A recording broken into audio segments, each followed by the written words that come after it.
성경 말씀 사무엘하 19장 31절부터 39절까지 말씀입니다.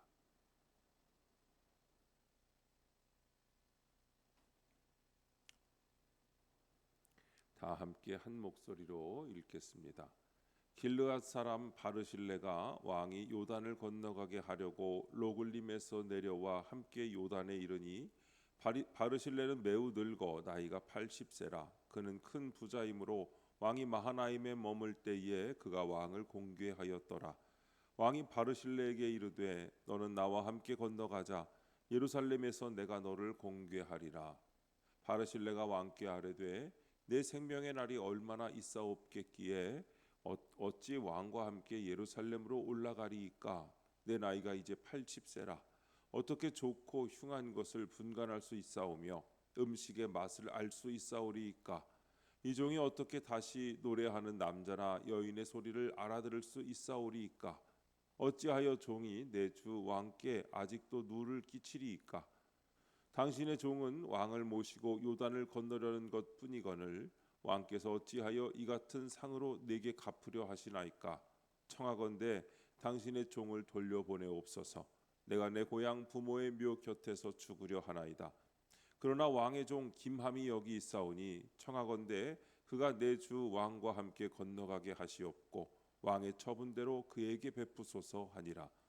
왕이 대답하되 김함이 나와 함께 건너가리니 나는 네가 좋아하는 대로 그에게 베풀겠고 또 내가 네게 구하는 것은 다 너를 위하여 시행하리라 하니라.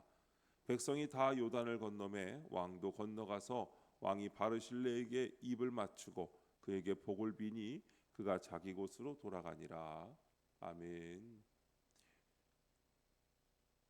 네, 나와 함께 건너가자라는 제목으로 말씀의 은혜를 함께 나누겠습니다. 자막이 잘못 나갔네요. 죄송합니다.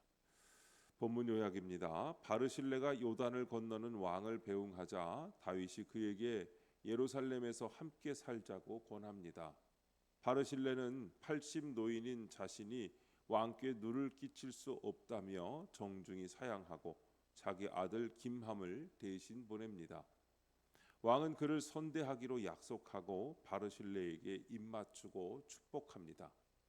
첫 번째, 내가 너를 공개하리라 31절부터 33절입니다. 다윗은 가장 비참했던 도피 시절에 자신을 도운 바르실레를 잊지 않았습니다.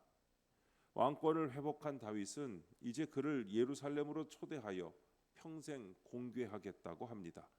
이처럼 우리가 주님을 위해 드린 작은 섬김은 결코 땅에 떨어지지 않습니다. 주님은 지극히 작은 자 하나에게 한 일을 기억하시고 갚아주시는 분입니다. 고난받는 성도와 교회를 위해 기꺼이 물질과 마음을 내어드린 자는 장차 주님과 함께 왕노릇하는 영광을 얻게 될 것입니다. 적용 질문입니다. 내가 대가를 바라지 않고 주님과 이웃을 섬긴 일은 무엇입니까? 행한 만큼 보상을 바라지는 않습니까?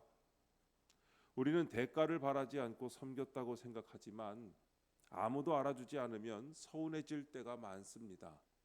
내가 베푼 만큼 고마움을 표현하지 않고 수고한 만큼 인정받지 못하면 마음이 식기도 합니다. 그렇다면 우리의 섬김 속에 이미 보상을 바라는 마음이 숨어 있었던 것입니다. 사람은 돈으로만 갚는 것이 아닙니다. 감사의 말과 인정, 존중과 호의, 때로는 내 편이 되어주는 것까지 기대합니다. 그래서 기대한 반응이 돌아오지 않으면 섬긴 일을 후회하고 상대방을 원망하기도 합니다. 지금까지 내가 한 섬김을 차분히 돌아보아야 합니다. 혹시 속으로 보답을 기다리고 있지는 않은지, 알아주지 않는 사람 때문에 마음을 닫고 선한 손길까지 거두고 있지는 않은지 살펴야 합니다. 주님을 섬기는 사람은 다른 이가 어떻게 반응하느냐에 따라 자신의 섬김을 계산하지 않습니다. 누가 알아주지 않아도 다시 돌려받지 못해도 주님께 받은 은혜가 크기에 기꺼이 내어주는 것입니다. 사람은 잊어도 주님은 기억하십니다. 그러므로 섬기고도 생색내지 말고 베풀고도 붙잡지 말며 갚을 수 없는 사람에게도 기꺼이 손을 내미는 믿음으로 살아가시기 바랍니다. 두 번째, 왕께 누를 끼치리이까 34절부터 37절입니다. 바르실레는 다윗 왕의 호의를 정중히 거절합니다. 그는 80세가 되어 세상의 부귀영화가 자신에게 더 이상 의미 없음을 알았습니다. 왕의 권력을 이용해 노년을 편안하게 보내려 하기보다 자기 분수와 한계를 알고 고향으로 돌아가려 합니다. 성도는 이 땅에서 나그네 인생을 사는 사람입니다. 세상의 보상보다 주님 앞에서의 마무리를 더 중요하게 여기는 것이 성도의 지혜입니다. 적용 질문입니다. 나는 세상 성공이나 보상에 연연하지 않고 내 분수를 지킵니까?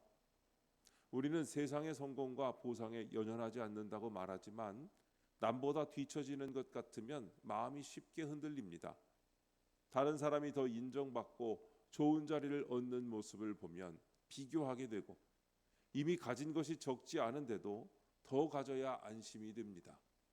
내려놓아야 할 때가 왔는데도 자리를 붙들고 내 몫이 아닌 것까지 탐내는 것은 세상의 보상에 마음을 빼앗긴 모습입니다.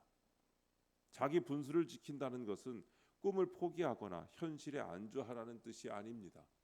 하나님이 내게 맡기신 몫과 지금의 형편을 정직하게 받아들이고 욕심 때문에 남의 자리까지 넘보지 않는 것입니다. 할 수 없는 일을 억지로 붙들지 않고 때가 지나면 기꺼이 물러날 줄 알며 내게 주어진 것에 감사할 줄 아는 것도 믿음의 지혜입니다. 우리도 무엇을 더 얻을 것인가만 바라보지 말고 지금 내 마음이 성공과 인정에 얼마나 매여 있는지 정직하게 돌아보아야 합니다. 남과 비교하며 조급해하지 말고 세상의 보상에 끌려다니지 말며 주님이 내게 주신 몫을 감사히 감당하십시오. 끝까지 믿음을 지키며 주님 앞에서 아름답게 마무리하는 삶을 살아가시기 바랍니다. 세 번째, 너를 위하여 시행하리라 38절부터 39절입니다. 다윗은 바르실레의 의사를 존중하여 그의 아들 김함을 데려가 선대하겠다고 약속합니다. 바르실레가 욕심을 버리고 겸손히 물러나자 그 복이 그의 아들에게 이어집니다. 부모가 하나님 나라를 위해 보인 수고와 헌신은 자녀에게 가장 큰 영적 유산이 됩니다. 요단을 건넌 다윗은 바르실레에게 입맞추고 축복하며 헤어집니다.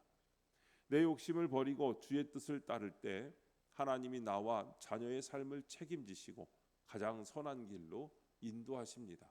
적용 질문입니다. 나의 헌신과 겸손은 자녀와 다음 세대에게 영적 유산으로 흘러가고 있습니까? 내가 주께 맡겨야 할 김함은 누구입니까? 우리는 자녀에게 좋은 것을 남겨주고 싶어 합니다.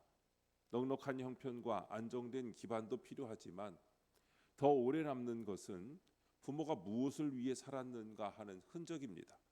힘들어도 예배를 지키고 손해를 보면서도 정직을 택하며 어려운 이웃과 교회를 위해 기꺼이 수고한 모습은 말보다 깊은 믿음의 유산이 됩니다. 반대로 입으로는 믿음을 말하면서 늘 돈과 성공만 염려하고 손해보지 않는 것만 가르친다면 다음 세대도 세상이 전부인 것처럼 배우게 됩니다. 우리의 헌신과 겸손은 설명보다 삶을 통해 흘러갑니다. 자녀들은 우리가 무엇을 사랑하고 무엇을 두려워하며 무엇을 위해 기꺼이 내려놓는지를 보고 있습니다. 결국 우리의 오늘이 다음 세대의 믿음의 흔적으로 남습니다. 그러므로 내 곁에 김함을 돌아보아야 합니다. 자녀일 수도 있고 믿음이 어린 가족이나 우리가 품고 있는 다음 세대일 수도 있습니다. 그들의 길을 내가 끝까지 붙들고 대신 결정하려 하지 말고 주님께 맡겨야 합니다. 내 뜻대로 만들려 하기보다 믿음으로 살아가는 모습을 보여주십시오. 내가 다 책임지려는 마음은 내려놓고 주님이 그들의 삶을 선하게 이끄심을 믿어야 합니다. 나의 헌신과 겸손이 다음 세대의 길을 밝히는 영적 유산이 되도록 살아가시기 바랍니다. 기도하겠습니다. 하나님 아버지, 보상을 바라지 않고 주님을 섬기며 세상의 부귀영화보다 주님과 동행하는 기쁨을 더 사모하게 하옵소서. 나그네 인생임을 알아 욕심 부리지 않고 물러날 때를 분별하게 하옵소서. 저의 헌신과 믿음이 자녀들에게 귀한 영적 유산으로 남겨지게 하옵소서. 주님, 이 시간 주님께 기도드리는 성도의 기도 가운데 함께하여 주시옵시고 주님의 세미한 음성을 들려주시며 그 선하신 손길로 붙들어 주옵소서. 우리 주 예수님의 이름으로 기도드립니다. 아멘.